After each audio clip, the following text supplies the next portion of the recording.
Hello, Wendy here with Jazzy Doodle Designs. Thank you so much for joining me. This is the third episode of our Wind Down Wednesdays. So grab your drink and let's talk about colored pencils. So if you're a new colorist, it can be overwhelming to try and figure out what pencils should I buy. So let me introduce you to Caitlyn.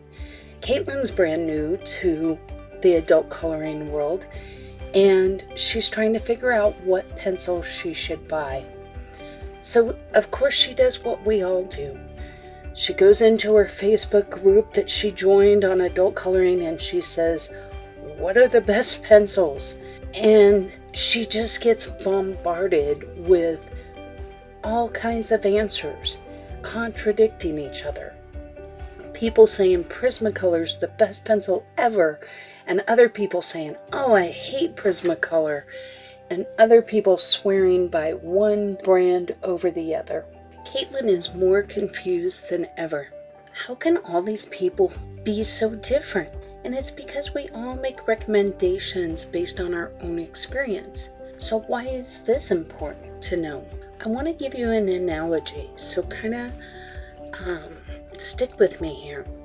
Imagine instead of pencils, we're talking about buying a car, right? And let's say that Caitlyn asks 4 of her specific friends what car to buy. She's got Franny the farmer, who tells her an older model Ford F450 is the best choice because it'll haul hay and it gets down dirt roads well.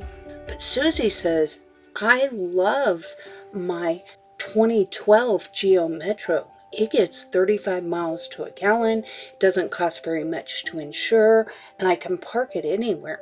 And Molly the mommy, she says, "Well, I really like my 2021 Toyota Sienna. I can put all my kids and their friends and all their sporting equipment in it, and it's very safe and it's a smooth ride." And Donna the doctor, she goes, "No, guys, don't settle for anything less than the best. A 2023 Lamborghini Urus. That's what you have to have." None of her friends are wrong. They each gave recommendations that work for them. Choosing which colored pencil is really no different than choosing which car. But Caitlyn's still confused. So let's take her down some characteristics of colored pencils to help her better her choice making. So here are some of the factors that Caitlyn should consider when choosing her colored pencils. What does she like to color? Soft pencils are better for bigger backgrounds, whereas harder pencils are better if you're coloring something like fur, where you need that fine point. What kind of budget do you have? How often are you going to be using the pencils? What is your style? Meaning, are you a patient person that wants to spend a lot of time laying down different layers, or do you want to one and done it? Do you own other brands? If you already own a brand, are you trying to buy its complement, meaning you own soft pencils and now you want a harder pencil? Or maybe the pencil brand you own is lacking, say, in the pinks, and you're trying to find a brand that will fill that out. Open stock is something that I think is overlooked a lot in beginning colorists. If you're just trying to figure out if this medium is for you, then there is absolutely no problem with buying a budget brand pencil set. But the advantage that I would like you to consider in buying some of the higher end pencils is that they do have open stock. And why this is important is we all have favorite pencils that we use more often than other colors. And once those pencils are gone, there is no way to replace them in budget sets without simply buying a whole new set. Another example is I had a pencil fall on the floor and my dog ate it. And now the only way I can replace that pencil is to buy a whole new set. If it had been my Prismacolor pencil, I could have just simply bought that one pencil. Now, I'm not telling you not to buy a budget set of pencils or a mid-range set of pencils. It's just something that I would like you to consider. Also, is it more important to you to buy quality pencils or quantity? Some people are, no, I'd rather buy them slowly over time and have the higher end pencils. And some people are like, no, I want 520 colors. So they're going to buy the brute printer. And that's perfectly fine. Everyone has a choice. Another factor you should consider is if you want to be able to do a lot of color alongs and learn that way, or go to Pinterest and see people's color combination pages, then I would highly consider buying Prismacolor. By far, there's more color alongs and there's more pencil color combinations out there for that brand. The last thing that's a factor is where you live. In the United States, Prismacolors run about 85 cents a pencil, and I've seen from my friends that live abroad that Prismacolor can run between $4 and $5 a pencil, so obviously that's going to be a factor as well. So let's talk about the actual characteristics of colored pencils. Colored pencils fall into two categories: your oil-based firmer pencils and your wax-based softer pencils. Now bear in mind, all pencils have a mixture of oil and wax along with other binders and pigment. Some just have more oil, some have more wax. I wouldn't concern myself too much with that. Generally speaking, your oil-based pencils such as polychromos are firmer when they go down and have a smooth laydown. They will sharpen to a finer point and they will keep a point. And by that I mean when you're coloring, how long it takes for that pencil to kind of round off and become nubby. Oil-based pencils will keep that sharper point longer. Now, they are more translucent, which means that they're going to need more layers to get that full saturation of color. They're a little bit harder to burnish, but they blend beautifully with solvents. Now, wax-based pencils are pretty much the opposite. These are the Prismacolors, Holbeins, Luminance, things of that nature. They're soft and creamy in their go down. They blend beautifully, but they do break easier. And I'm going to specifically talk about Prismacolor. Prismacolor does have some quality control issues, and because their core is so soft, you will get a little more breakage than you will with any other pencil. Now, to those that love Prismacolor, they will tolerate this due to the creamy smoothness and the blendability of them. Compared to oil-based pencils, they don't hold a point as well, so you will have to sharpen more frequently. They blend beautifully when burnishing, and they are more opaque, so they don't require as much layers to get that full saturation of color. Once again, this is going to come down to personal preference. One final note on Prismacolor pencils: if you like grays or work with gray a lot, by far Prismacolor has the best gray line. So let's talk a second about budget. Now, of course, you have to stay within a reasonable budget. But the main thing I want to talk to you about is sometimes if we're trying out a medium that we've never used before and we buy the cheapest products available to us, what happens is those products have less pigment in them.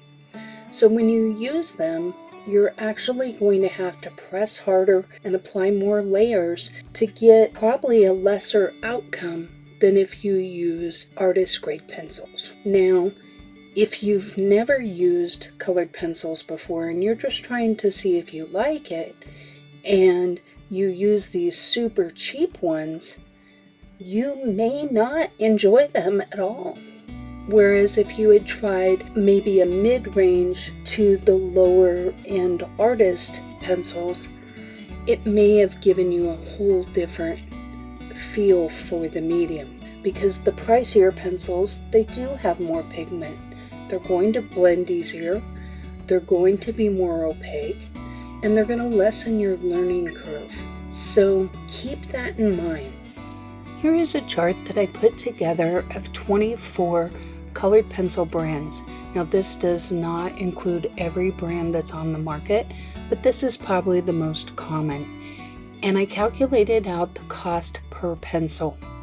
In all cases, I put the highest number of pencils available, with the exception of Color, which has 300. Instead, I used their 180 set, and one of the Brute Funers has a 520 set, and I did not use that as well. I used their smaller sets. So then I went to Sarah Renee Clark's. She did a video and blog post on, she bought like every colored pencil, and I'm going to link that as a resource for you. That way you can deep dive into, maybe you're considering one or two brands, and you can really take a look at what she had to say and compare some of the other brands in your budget price range. But I did use that for her firm, soft or smooth, or soft and creamy evaluation of all the pencils. The one exception is she had Pablo's listed as a soft and creamy. I personally own them, and I feel like they're more soft and smooth, borderlining on hard and smooth. I would put them honestly somewhere between firm and smooth and soft and smooth. And then I also listed the ones that are open stock. If they do not say open stock, then I'm not aware of their being open stock. A little note on the Black Widows.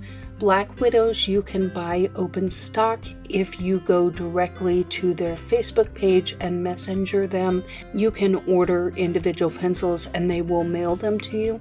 They are out of Australia and they have amazing customer service, but you can't just go to Amazon or Dick Blick and buy them open stock that way. If you would like a copy of this chart, go to the description box below and click the link to my Ko-fi shop, where you will be able to download it for free. If after this you still have questions and want more suggestions, this is what I recommend. If it's available to you, try and go to an art store. A lot of times they have samples available for you to try and see if you like the feel of one pencil over another. Prismacolor are a little thinner, polychromos are a little thicker, the actual barrel of the pencil, and they have a different feel in your hand, and they have a different feel when you're using them. Of note, Brute Funer squares are a little larger and do not fit in a standard pencil sharpener. If going to an art store is not an option, then I suggest that you buy a set in the 20 to 40 cent per pencil range, or buy a small set of Prismacolor or polychromos. Just a note, my understanding is that the Brute Funer and the Color, possibly Sioux Color, are all basically the same black barrel pencil. This last suggestion might be controversial, but I recommend that you start with less than 180 pencils. Having too many choices can be difficult when you're first starting out.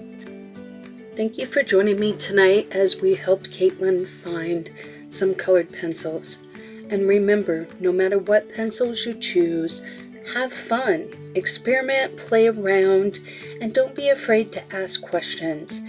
If you'd like some more personalized advice, you can reach out to me and I'd be happy to help. Or if you would like a deeper dive into a set of pencils, just let me know in the comments. So that's it for tonight. I hope you enjoyed your your Wind Down Wednesday. Join me next week when I'm going to talk about Neocolor 1 and Neocolor 2 and how to use these in our adult coloring books.